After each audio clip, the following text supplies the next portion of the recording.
Assalamualaikum warahmatullahi wabarakatuh. Saya Ita Dwi Maulida, NIM 202310101032 dari kelas B angkatan 2020. Di sini saya akan menjelaskan tentang kebutuhan pemenuhan nutrisi. Nutrisi merupakan proses tersedianya energi dan bahan kimia dari makanan yang penting dalam pembentukan, pemeliharaan, serta pergantian sel yang ada di dalam tubuh. Nutrisi merupakan sumber energi yang ada di dalam tubuh. Nutrisi juga merupakan zat organik dan anorganik yang dibutuhkan oleh tubuh untuk digunakan dalam pertumbuhan dan perkembangan, beraktivitas, mencegah defisiensi, memelihara kesehatan, memelihara fungsi tubuh, meningkatkan kesembuhan, serta membentuk kekebalan tubuh.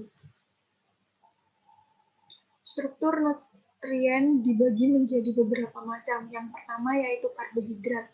Karbohidrat merupakan gula sederhana atau monosakarida dan disakarida dan gula polisakarida. Karbohidrat terdiri dari karbon, hidrogen, dan oksigen. Gula, sirup, madu, buah, dan susu merupakan sumber karbohidrat sederhana, sedangkan roti, sereal, kentang, beras, pasta, dan gandum merupakan karbohidrat kompleks. Fungsi karbohidrat 1. Sebagai sumber energi utama. Yang kedua, metabolisme lemak normal. Yang ketiga, meningkatkan pertumbuhan bakteri di dalam saluran pencernaan. Yang keempat, membantu proses sintesis vitamin K dan B12.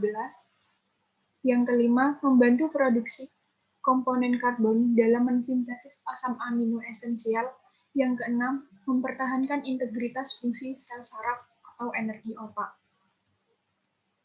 Yang kedua yaitu protein. Protein merupakan zat kimia organik yang berisi asam amino yang dapat dihubungkan dengan rantai peptida.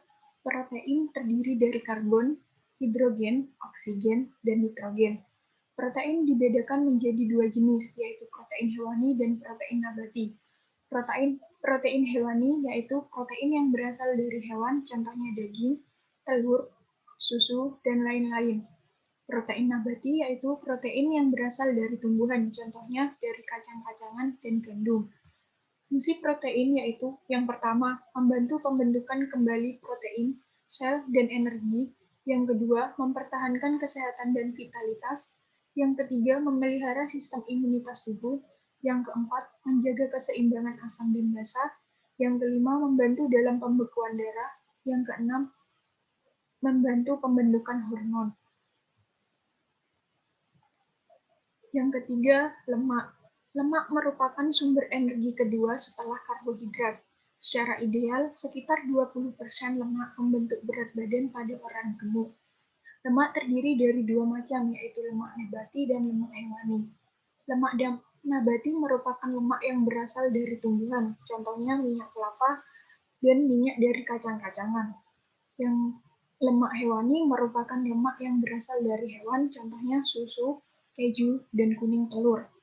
Fungsi lemak yaitu 1. Menyimpan sumber energi di dalam jaringan adipose. Yang kedua, sebagai transport sel. Yang ketiga, sebagai transport vitamin larut lemak. Yang keempat, sebagai insulator suhu tubuh. Yang kelima, sebagai proteksi organ vital. Yang keempat, vitamin. Vitamin merupakan zat organik yang penting dalam proses pertumbuhan, perkembangan, pemeliharaan reproduksi, serta membantu dalam penggunaan energi nutrien. Ada dua jenis vitamin, yaitu vitamin larut lemak dan vitamin larut air. Vitamin larut lemak merupakan vitamin yang disimpan di jaringan adipose. Jika intake vitamin berlebihan, maka akan menyebabkan keracunan. Contoh vitamin larut lemak yaitu vitamin A, berfungsi untuk memelihara penglihatan, memelihara jaringan epitel, meningkatkan perkembangan tulang dan gigi, meningkatkan proliferase sel. Yang kedua, vitamin D. Vitamin D berfungsi untuk mineralisasi tulang, kartilago, dan gigi, memelihara kalsium, cairan ekstraseluler, dan untuk kontraksi otot. Yang ketiga, vitamin E. Vitamin E berperan sebagai antioksidan yang membantu memelihara integritas membran sel dan melindungi vitamin A dan C dari oksidasi. Yang keempat, vitamin K. Vitamin K berfungsi untuk pembentukan protombin dan faktor pembekuan lain untuk pembekuan darah. Vitamin larut air. Vitamin larut air merupakan vitamin yang disimpan di dalam tubuh. Jika intake cairan berlebih, maka akan diabsorpsi oleh jaringan dan kemudian diekskresikan dalam urin. Contoh vitamin larut lemak yaitu vitamin B1, berfungsi untuk metabolisme karbohidrat, memelihara fungsi saraf, menambah nafsu makan, dan pencernaan. Yang kedua, vitamin B2 berfungsi dalam metabolisme protein dan karbohidrat, memelihara kulit dan penglihatan. Yang ketiga, vitamin B3. Vitamin B3 berfungsi dalam metabolisme glikogen, regenerasi jaringan, dan sintesis lemak. Yang keempat, vitamin B12. Vitamin B12 berfungsi dalam membentuk eritrosit matang dan sintesis DNA serta RNA, absorpsi vitamin A. Yang keempat yaitu vitamin C. Vitamin C berfungsi untuk absorpsi Fe, melawan infeksi, penyembuhan luka, pembentukan kolagen, dan metabolisme beberapa asam amino. Fungsi vitamin yang pertama yaitu untuk menguatkan gigi dan tulang, yang kedua mempercepat pertumbuhan, yang ketiga memperlambat proses penuaan, yang keempat menjaga tubuh tetap segar, yang kelima memperkuat daya tahan tubuh, yang keenam mengatur zat-zat yang ada di dalam tubuh, yang ketujuh membangun sistem kekebalan tubuh dan sistem imun, yang kedelapan sebagai katalisator dalam reaksi biokimia tubuh. Mineral. Mineral merupakan unsur kimia yang dibutuhkan oleh tubuh sebagai nutrisi esensial oleh mikroorganisme dalam melakukan fungsi tubuh. Mineral juga dapat membantu dalam membentuk jaringan tubuh serta regulasi tubuh. Contoh mineral yaitu yang pertama kalsium. Kalsium berfungsi untuk membentuk dan memelihara tulang dan gigi, pembekuan darah, transmisi saraf, kontraksi, dan relaksasi otot. Yang kedua, magnesium. Magnesium berfungsi untuk pembentukan tulang, relaksasi otot, dan sintesis protein. Yang ketiga, sodium. Sodium berfungsi untuk membantu memelihara keseimbangan cairan tubuh dan asam basa. Yang keempat, potasium. Potasium berfungsi untuk sintesis protein, keseimbangan cairan, dan regulasi kontraksi otot. Yang kelima, fosfor.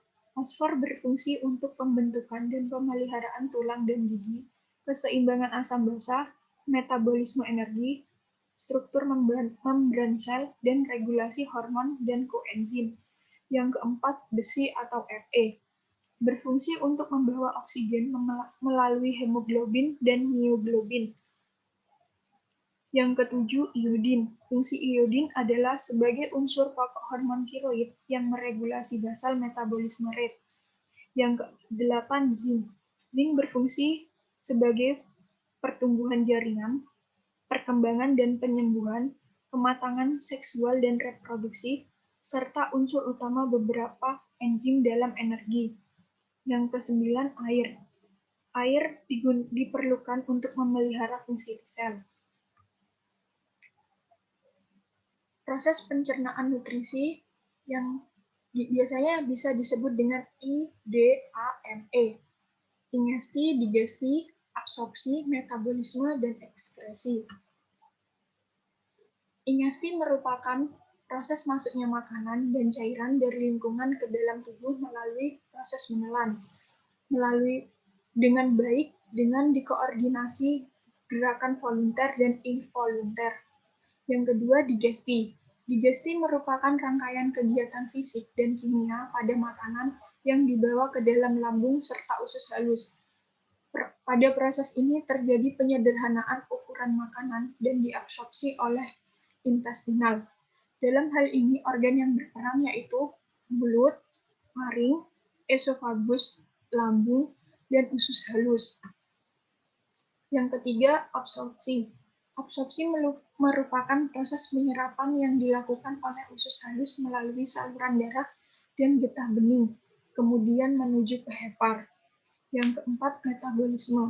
Metabolisme merupakan proses akhir dari penggunaan makanan dalam tubuh yang meliputi semua perubahan kimia yang dialami zat makanan sejak proses penyerapan oleh tubuh sampai proses dikeluarkannya menjadi sampah. Ekskresi. Ekskresi merupakan proses pembuangan zat-zat metabolisme yang ada di dalam tubuh guna untuk menjaga homeostatis. Faktor-faktor yang mempengaruhi kebutuhan nutrisi ada dua, yakni faktor yang meningkatkan dan faktor yang menurunkan. Faktor yang meningkatkan terdiri dari pertumbuhan, perbaikan jaringan atau pemulihan kesehatan, peningkatan suhu tubuh, meningkatnya aktivitas, stres, dan adanya infeksi. Kemudian faktor yang dapat menurunkan yaitu adanya penurunan laju pertumbuhan, penurunan basal metabolic rate atau BMR, hipotermi, jenis kelamin, gaya hidup yang pasif, serta bed rest. Penilaian status nutrisi. Penilaian status nutrisi dapat dinilai menggunakan antropometri. Biasanya BB ideal dalam kilo sama dengan tinggi badan dalam senti dikurangi 100, dikurangi 10% dari tinggi badan min 100. Jika BB kurang dari 80%, maka dapat dikatakan kurus. Jika BB kurang dari 80 sampai 120, maka dapat dikatakan ideal. Jika BB lebih besar dari 120%, maka dikatakan gemuk. IMT dapat diukur menggunakan BB per kilo dibagi tinggi badan kuadrat dalam satuan meter. IMT yaitu merupakan cara untuk menghitung rentang berat badan yang ideal dan memprediksi resiko adanya gangguan kesehatan. Yang kedua, BMR atau basal metabolic rate merupakan sejumlah energi yang dibutuhkan untuk aktivitas ketika istirahat. Dapat dihitung dengan kebutuhan energi atau KKL sama dengan BMR dikali faktor aktivitas fisik. Faktor aktivitas fisik pada laki-laki dan perempuan. Yang pertama, 1,30 pada laki-laki sangat ringan, 1,65 ringan, 1,76 sedang, 2,10 berat. Pada perempuan, 1,30 sangat ringan, 1,55 ringan, 1,70 sedang, dan 2,00 sama dengan berat. Rumus BMR menurut Harris Benedict yaitu pada laki-laki 66 ditambah 13,7 dikali BB ditambah 5 kali tinggi badan dikurangi 6,8 dikali umur. Pada perempuan 65,5 ditambah 9,6 dikali berat badan ditambah 1,8 dikali tinggi badan dikurangi 4,7 dikali umur.